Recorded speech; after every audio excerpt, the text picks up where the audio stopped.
Silver Society.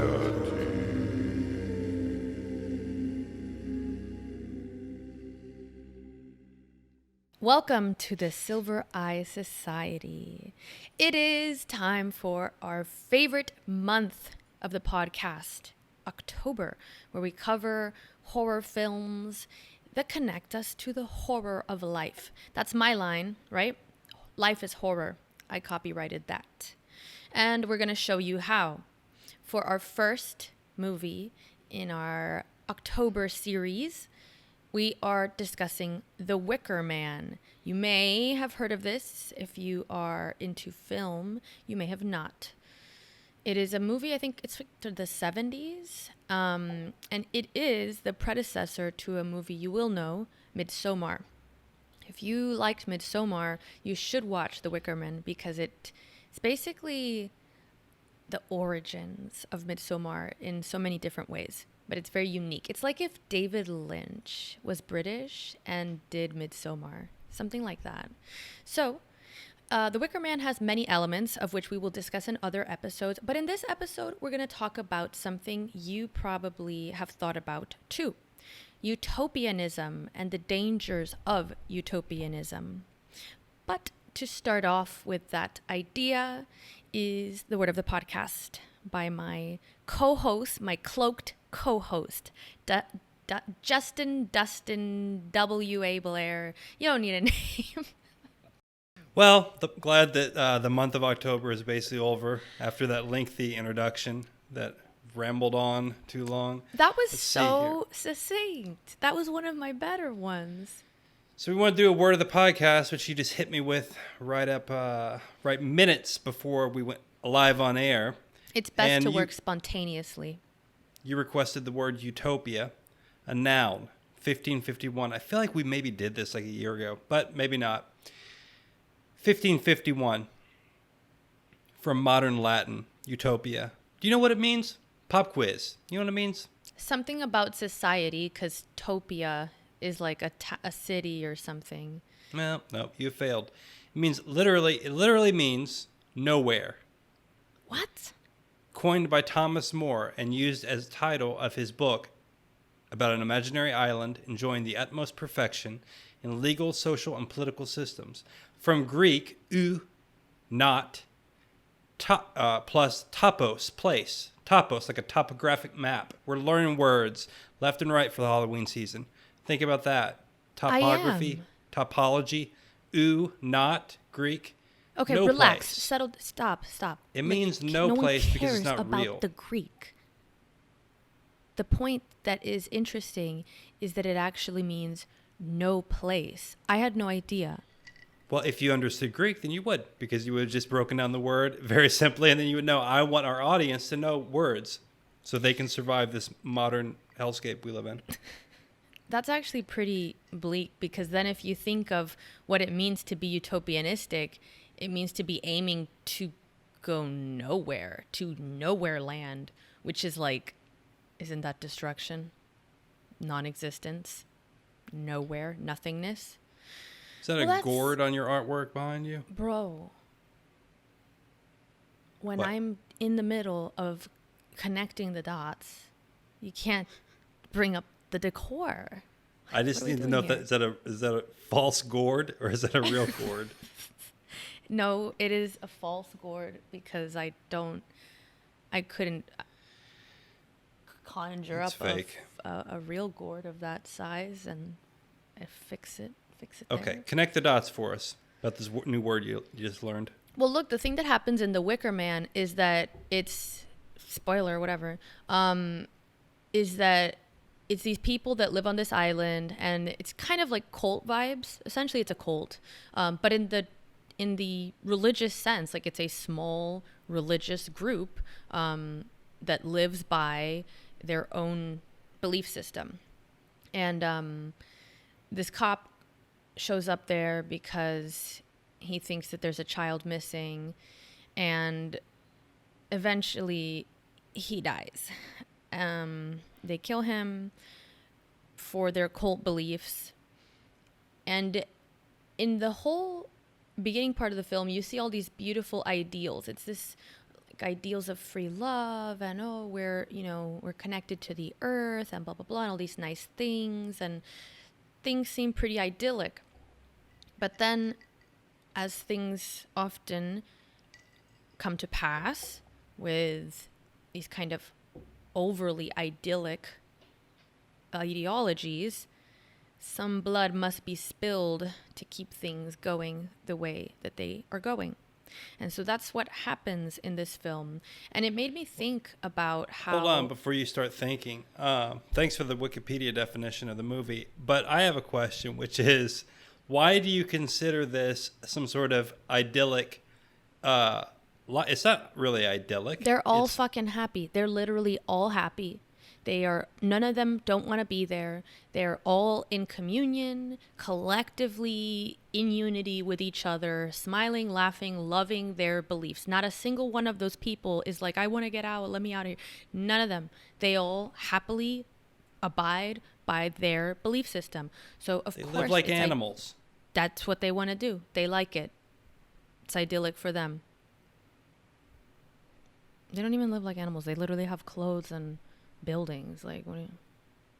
This is a problem, but go ahead. If you think this weird 60s lifestyle, 60s 70s lifestyle is a rural, bring that word back from last year, a rural idol. Okay. I think it is. I think that's what it speaks to the time of the film also, because the film came out in like the early 70s, I think, which is a time that everybody had like, it wanted to be in communes, and it was this idea of, move away from modern society and let's get back to our natural roots and new age beliefs, and all of that was happening at that time, along with a rise of cults, or at least a rise of panic over cults. And so I think that this movie sets out to show how, while an idea like that is seductive, that one could live with a group of like-minded individuals in harmony with the earth and with each other, at the end of the day, someone's blood must be spilled to pay for that kind of unity.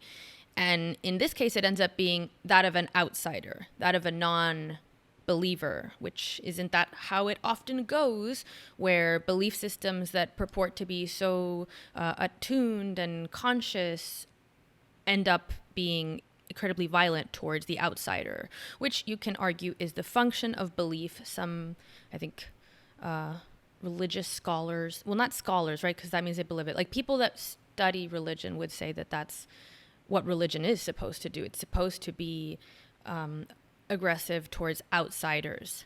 But I mean, is that what we want?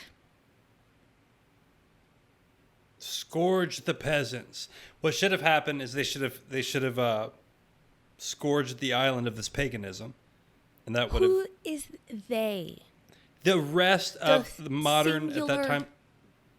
What? The single cop. You need to argue the movie within the confines of the movie, okay? You can't just say God should have come down and smite them. That's not real. Let's get back to the point at hand. Smote. Do you understand? So what is your... You're destroying the podcast. Ahead. I hate when you destroy the podcast. You're destroying the podcast. What do you think about that? What is your damn point? What is the point? I want to talk about how utopianistic thinking leads to bloodshed and suffering.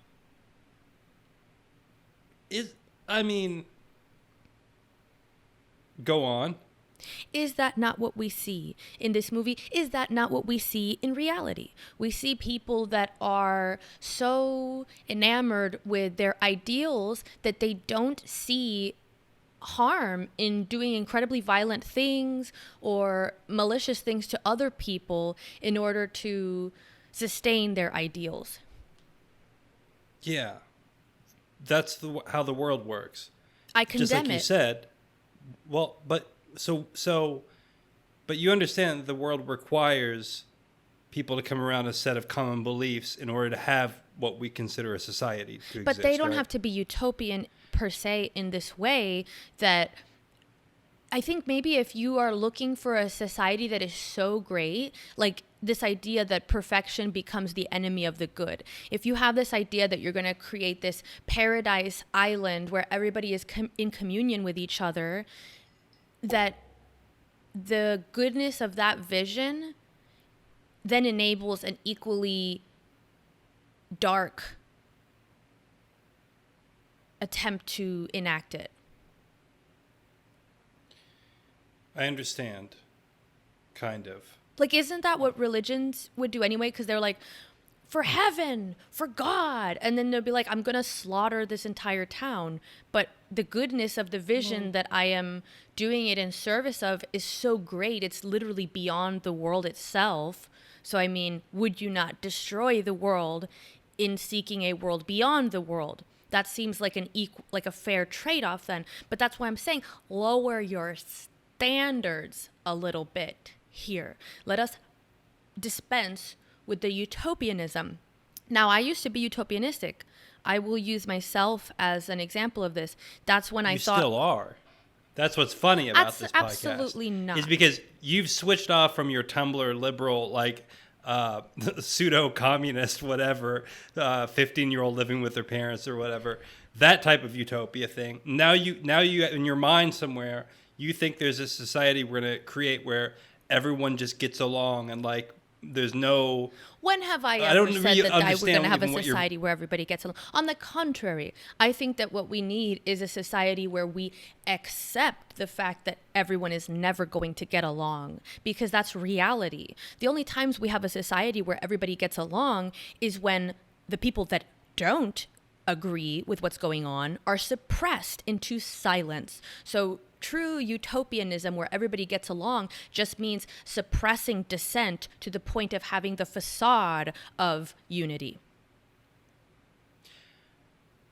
Yeah, well, look, I can definitely say you shouldn't set fire to people and goats inside of wicker statues. I'm with you on that part, so we're together on that part. You know, if you want to give me some examples of this utopia, to me, I'm starting to think it's less of an issue right now of people gathering around a utopian vision, and the problem is more that there is no vision at all. No. I agree, but I think that the formulation is off, because think of what utopia means. No place. You can't have a vision for utopia really, because there is no utopia.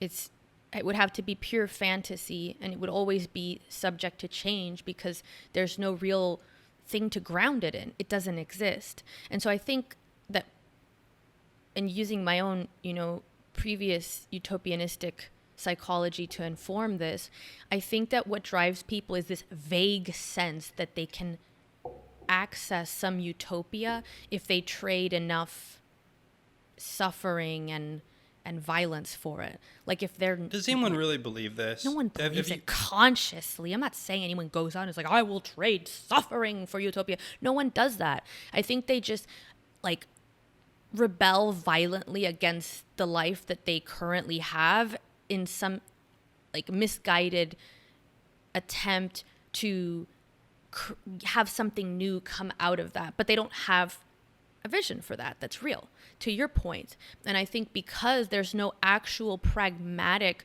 approach to this, you can't just destroy shit and then think that some beautiful palace is going to come out of the ashes of the shack that you destroyed. Now you just have nothing, and you don't know how to build a house, so now you're worse off than before when you just had a shack. I think you need to be more specific about a particular type of person or a thing or an idea or whatever that you consider part and parcel of this issue, because yeah, sure, I agree with everything you say, but, like, I'm not really sure who we're talking about. Well, I think the left is particularly utopianistic, because when I was utopianistic, I was a leftist.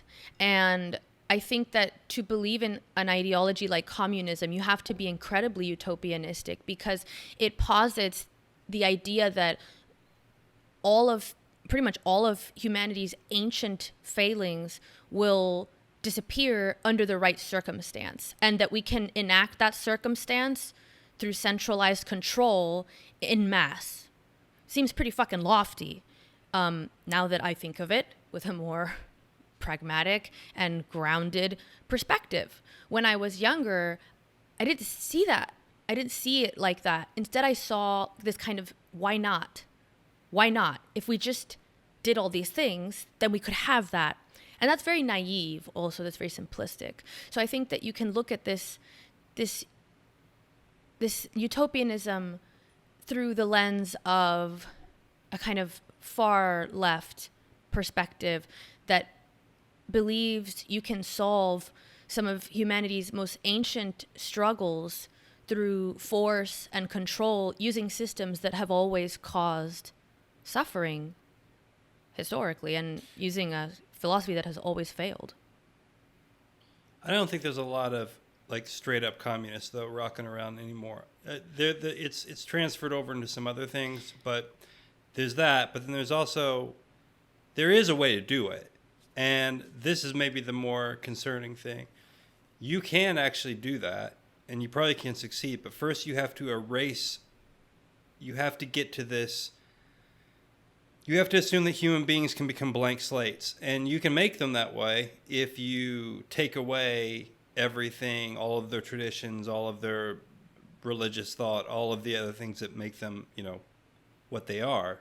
But that's a tough. I mean, if you break them, essentially, if you break them, what you have to. If you break the human spirit, then you can supposedly remake it in the image that you decide is good, which evokes correct a godly a godly rhetoric to it. This idea of remaking the image of humanity into something that you think is more fit. That seems incredibly sacrilegious to something that's not even religious. Like, that just seems right. But if you're not a religious person, if you're a secular humanist, which or if the left isn't, or a straight up atheist or whatever it is, then why not become in control? Because no one else is, so you might as well do it, which makes sense to some degree. Yes, it makes sense. I don't think it's possible. I think they're wrong that that's possible, but it makes sense.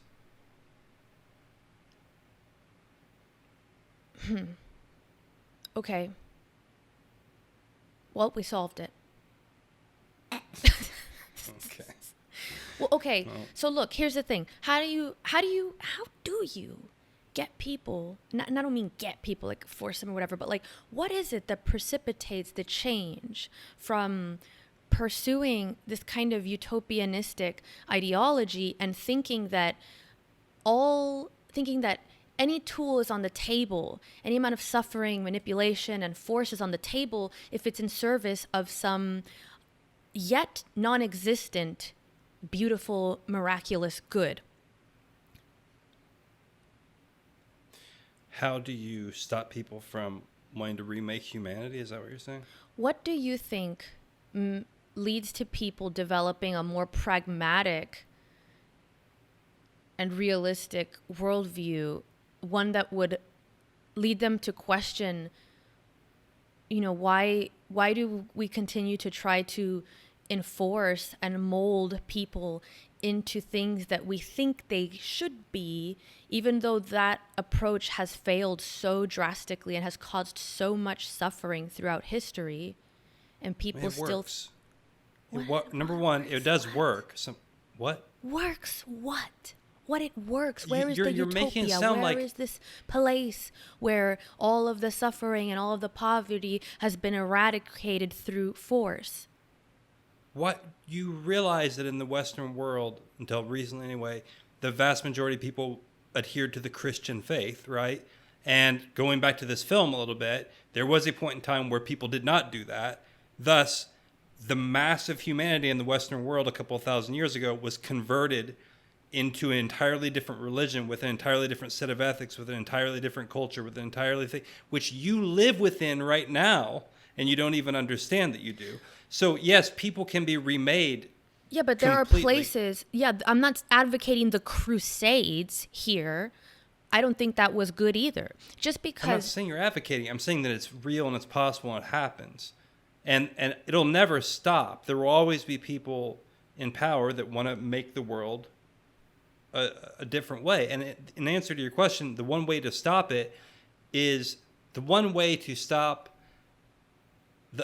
the majority of people humoring that idea or different ideas is probably for them to have to work a lot and not think.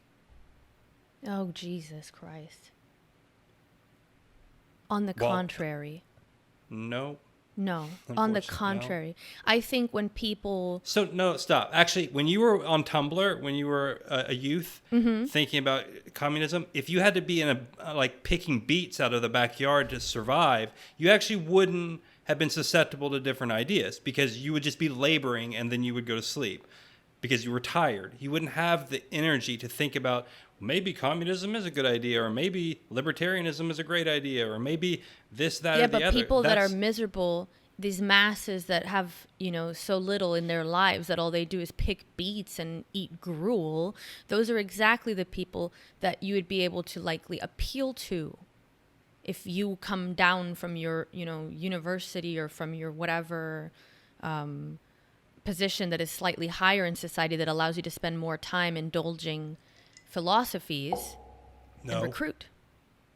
No, the peasantry, in terms of communism in particular, if we're going on that, the peasantry is actually the hardest people to convert. Lenin knew that. That's why he didn't actually try to deal with the countryside in Russia very much. He tried to deal with the city, the urban centers, and obviously the worker and the laborer. Yeah, but you he yourself have said that when things get bad, people are more likely to be radical, be extreme. Okay, but because we don't live in the world even of 100 years ago in Russia. We don't have farmers anymore. There's like 1% of the population does all the farming in the country. So we don't even live in the world that has anything to do with that anymore. Historically, peasantry and people who lived in the countryside are the hardest people to convert to anything because they're so based in their traditional ways of doing things. In fact, that's where we get the word paganism, country dweller or whatever. And the pagans were the last people to convert to Christianity. That's why they're called pagans. And with the communists, the same thing. The Lenin was like, fuck, I'm not even going to fuck with the peasants right at this point. We just need to deal with the other stuff because they're too, they never, it's, you can't, well, it's like Marx get them said to do anything. that he didn't like the poor, like the actual poor, because he thought they were too like conservative by nature or whatever. And so he knew not to bother with them. But I don't know if that squares exactly with the idea that people being lost in monotonous labor and strife makes them less predisposed to adopting utopianistic ideals in the modern times, because I don't know what that would even be. I don't think that exists for us now. I think that we've reached a level of material wealth that even a person who works a shitty job and doesn't have that much money still has a lot of leisure in some regards and has easy, cheap leisure, like looking at their phone, watching YouTube. And so it's not like they're just in their cabin, relaxing in silence with their traditions and reciting their Bible or whatever. They're finding things that give them reasons to resent all that monotonous work that you're describing. I saw something recently, like, there's this magazine called Bon Appetit. It's like a cooking magazine. It's very like Brooklyn, fancy, whatever. It's meant to be aspirational. I don't open magazines and want to see like someone's TV fucking dinner. When I buy like those Condé Nast magazines, I want to see something beautiful and inspiring and grand. So I fucking bought a magazine. If I want to look at my fucking ceiling, I'd look at it. Some basic shit. Every time they do this series where they show what my dinner is like as a social media manager that makes $70,000 a year, what my dinner is like as a CEO that makes $250,000 a year. Every time the salary is like above, I think around 80, all the comments are just bitter resentment and rage that they would have to be confronted with someone's life who is doing better than them. It's so predictable. I check the comments because it's like so constant that it happens every time that it's actually really fascinating. And so this is what I mean. I think there's actually like the mixture of material success in like at this low level, and then the ability to have this kind of like internet connection, social connection, and low-grade entertainment actually reverses this idea that, oh, people would just be lost in their work and not be utopianistic. I think if anything, it breeds the kind of resentment that leads to one thinking of utopianistic ideologies as being potential escapes from the misery of their life. Yes, you're right. That is the case now. And that's why everything is up in the air. And is going to be until someone drops a fucking nuclear bomb on something. That's now at that point, then things change. But yeah, no, I agree with you. Of course, even relatively poor people have phones. They can see life being lived better in different places, by different people, by whatever. And of course, there's going to be this. I think that's how I felt. That's partially when I was like a Tumblr commie. I recall, like, I would have been that person. I remember feeling very resentful of other people's success. And instead of thinking of ways that I could attain it, I felt that I couldn't. I felt that I simply could not, that everything was rigged against me and that there was no way I could obtain the kind of success I saw around me. And so naturally, I thought it was wrong and evil and should be dismantled and was resentful over it. And then, but what changed me from kind of from liking those utopianistic ideals is that first, like, I had a suffering, and then that suffering was coupled with a small spark of success because I started to write and started to actually be able to do things that I liked instead of working at a fucking dog hotel or, teaching Chinese children English at 3 a.m. online. I started doing things that I actually liked, and I saw increments of success from that. And then the more that started to snowball, the less I felt attracted to this kind of utopianistic ideals. And then the more that I learned about history, the more I saw that there was always a trade-off for everything that seemed really good. And so I think that kind of is the same element, the same pattern you see in The Wickerman, which is the protagonist gets to this island and it seems like everything's clean and nice and in its right place, almost to the point of being creepy. And eventually... I don't know, did you watch the same movie I watched? You didn't watch the remake, did you? Because he goes into a graveyard and there's like fetal tissue hanging from trees and shit. Okay, I don't know no. And there's people fucking in the yard, like in a bar, but like in remember, this is the 70s, so that was cool. I hear it, but it wasn't exactly. It's in fact the opposite of this very kind of puritanical Scottish Protestant vision or whatever. It's very different than that. Well, no, I don't think that's utopianistic.